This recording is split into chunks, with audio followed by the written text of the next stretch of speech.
So I think we all can agree that earning money in your 20s is really hard. One day, you're just a little guy playing with a toy truck, and all of a sudden, bang! I'm supposed to be responsible for myself, and not only that, I'm supposed to grow my money and become wealthy and pass it down to future generations? What? Whose idea was this? I believe the philosophers, the 21 Pilots, put it best when they said, "We used to dream of outer space, but now they're laughing in our face, saying, 'Wake up, you need to make money,' because that's kind of how it feels." But fear not, there is a way for you, the viewer, to become like this cool guy. That's right, this guy's got money, and he got it by doing this, by planting seeds in his 20s. That is why I put on my nicest suit today, so I can tell you all about the 3 levels of building wealth in your 20s. But before we talk about those 3 levels of wealth, I first have to instill in you guys the difference between being rich and being wealthy. Now take a look at the screen here. This is somebody who is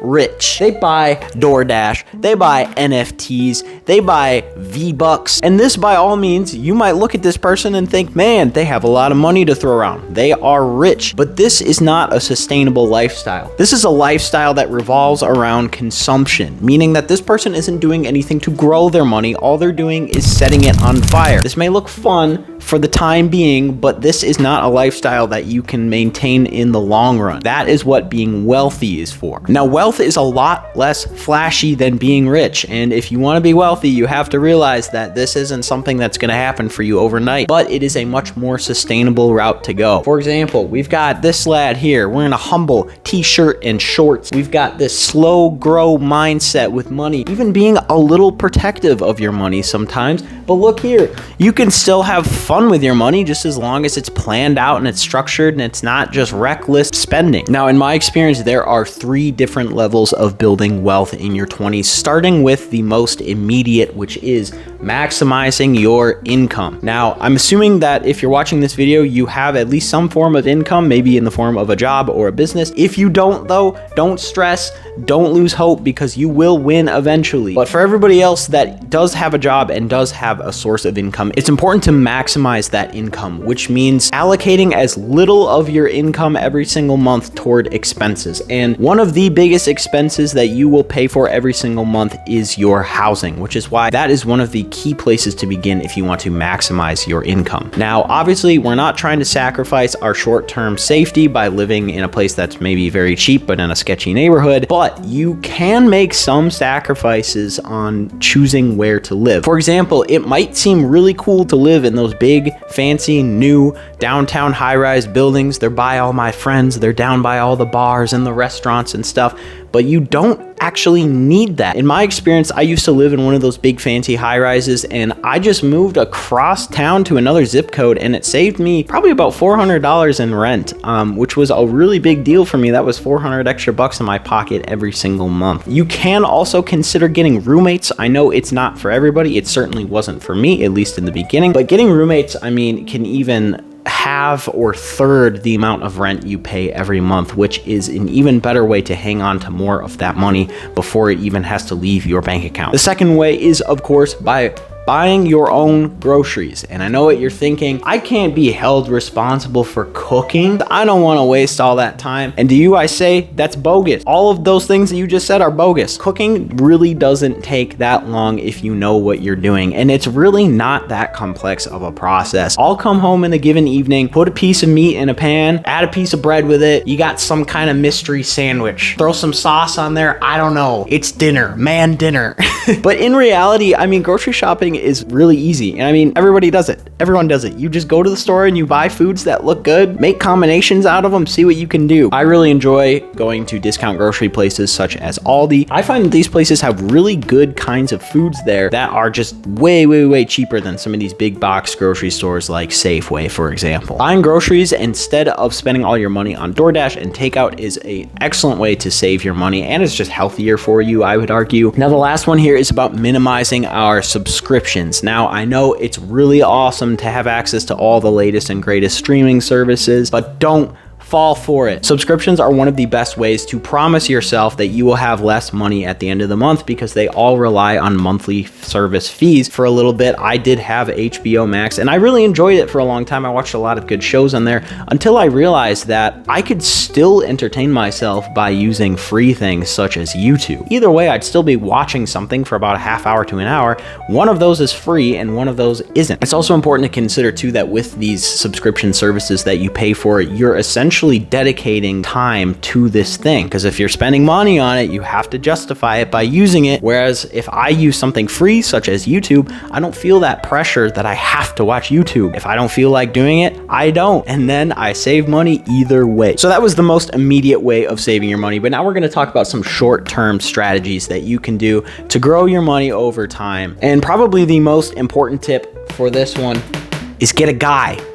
Much like this guy here. This guy is none other than a financial advisor. And I know what you're thinking to yourself, I don't even have that much money to begin with. How is this guy gonna advise me on my finances? That's why you need a guy, because the guy will help you figure out how to maximize your money. I myself have a financial advisor and I found them really, really useful. If you sign up for a financial advisor through a reputable financial institution of some sort, these people are not gonna cost you any money until you cash out on whatever service that you have with them. But just giving you advice on how to manage your money and your resources is completely free, and it's a really awesome way to learn from somebody else that has more experience than you. I personally have a financial advisor. I love him. He's great. Shout out Andrew if you're watching. I just pester Andrew with questions anytime I want to know what I should do with my money, and ultimately the decision is up to you, but it really is good to get a second opinion. I kind of liken it like going to the doctor. When you go to the doctor, they check up on your health, they see how you're doing, they see if there's ways that you can improve, and that's exactly kind of what happens when I meet with my guy. Through a financial advisor, they will probably set you up with some kind of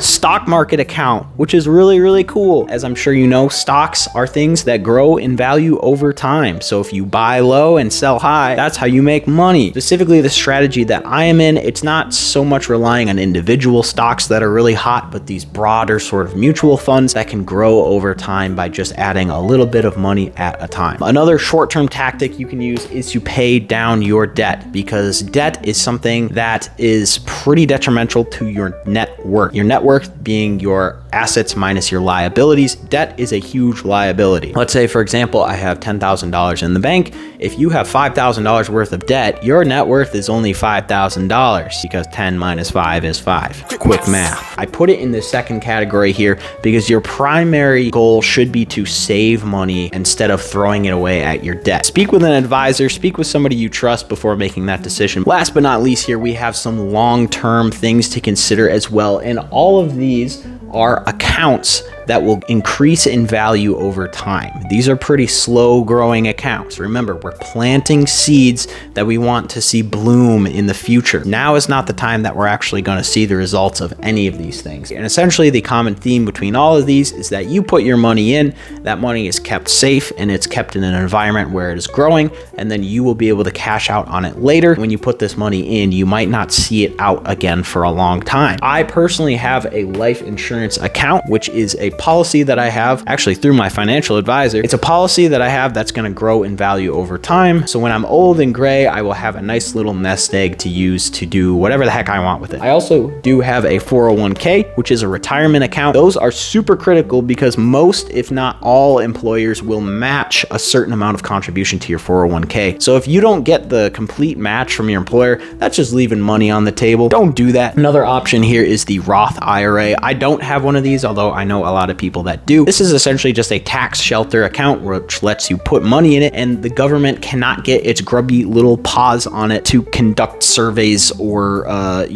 studies about what happens when you give fish vodka. All of these are really excellent options, but they do come with usually a monthly fee. You want to get your finances straightened out and know where your money is going, how much money you can afford every month to put into these accounts. Last but not least here, I've sort of just included some extra miscellaneous tips that I think are really important to know, starting with credit cards. Now, I know credit cards have a pretty bad reputation. If you use your credit card responsibly, it can actually do a lot of good for you. For example, a lot of places are charged a 5% processing fee for using credit cards. So instead of eating that cost, the stores will just increase their prices 5%, which is almost like a regressive tax on people that pay with cash. Now, obviously, when we're using a credit card, we only want to buy things that we would normally buy with our cash and then pay it off at the end of the month. And when you do that, it's really cool because you can get some awesome bonus rewards like travel points or cash back. To me, it's just a no-brainer. Why would you buy with any other form? The next one here is driving a vehicle that is paid off. I know the allure of a brand new car is really cool, but these are massive wealth killers because they will strap you down with a lot of debt and a very expensive payment that can stretch years and years and years down the line. Let me just say, driving a car that is paid off is such an awesome feeling. I also have down here a gal that's looking pretty stressed because the goal of this isn't to stress yourself out. The goal of this is just to set yourself on the right path so that you can continue to grow your money over the long term. Now, this doesn't mean that you shouldn't be allowed to have fun. If your friends are going on a big trip or something, the memories that you'll make on that trip are way more valuable than the savings you'd be able to put in your bank. If it's not going to bankrupt you, go on that trip. Saving money is something that should feel fulfilling.